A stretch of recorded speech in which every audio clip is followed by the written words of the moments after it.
ప్రభునందు ప్రియమైన శ్రోతలకు వందనములు. ఈ పోడ్కాస్ట్ కార్యక్రమంనకు స్వాగతం. మీ అందరి కొరకు ఈ కార్యక్రమమును ప్రసారం చేయుచున్నాం. విని దైవాశీస్సులు పొందుకోగలరు. ప్రభునందు నా ప్రియమైన దేవుని బిడ్డలారా, మీకందరికీ ప్రభువును రక్షకుడునైన యేసుక్రీస్తు నామమున ప్రేమతో వందనములు తెలియజేస్తూ ఉన్నాను. ఈరోజు మన యొక్క టాపిక్ చర్చ్ గెట్ రెడీ. అంశము సంఘమా సిద్ధపడు. ఈ భాగాన్ని గురించి క్లుప్తంగా మనం నేర్చుకున్నాం. పరమగీతములు 4వ అధ్యాయం 16వ వచనంలో ఇలా వ్రాయబడి ఉంది: ఉత్తర వాయువు ఏతెంచుము, దక్షిణ వాయువు వేంచేయుము, నా ఉద్యానవనము మీద విసరుడి, దాని పరిమళములు వ్యాపింపజేయుడి. నా ప్రియుడు తన ఉద్యానవనమునకు వేంచేయునుగాక. ఈ వచనాన్ని మనము విన్నప్పుడు లేక చదివినప్పుడు యేసుక్రీస్తు యొక్క సత్క్రైస్తవ సంఘముతో మాట్లాడుచున్న మాటలుగా మనం అర్థం చేసుకోవాలి. ప్రస్తుత క్రైస్తవ సంఘము చేయవలసిన ప్రార్థన ఇది అని నేను మీకు గుర్తు చేస్తూ ఉన్నాను. పెండ్లి కుమారుడైన క్రీస్తు రానయ్యున్నాడు.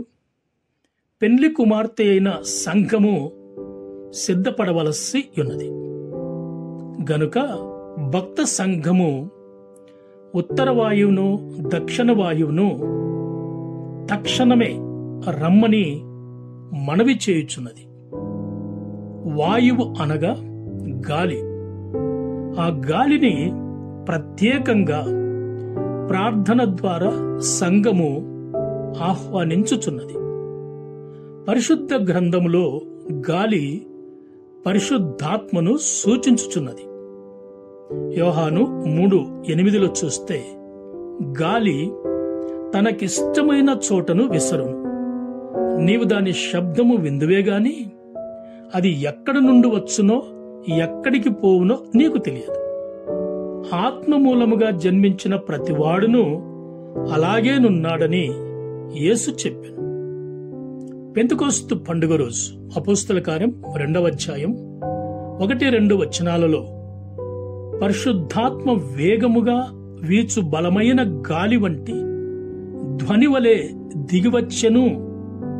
పరిశుద్ధాత్మ గాలి మనపై విసరాలంటే మనం దేవునికి ఇష్టమైన వారమై ఉండాలి. ఉత్తర వాయువు అనగా పై దిక్కుననున్న గాలి, అదియే పరిశుద్ధాత్మ. ఈ ఆత్మ గాలి అని అర్థం చేసుకోవాలి. ఈ యొక్క ఆత్మ లేని సంఘం శక్తి లేని సంఘం. దక్షిణపు గాలి క్రింద నుండి పైకి ప్రయాణించుచున్నది.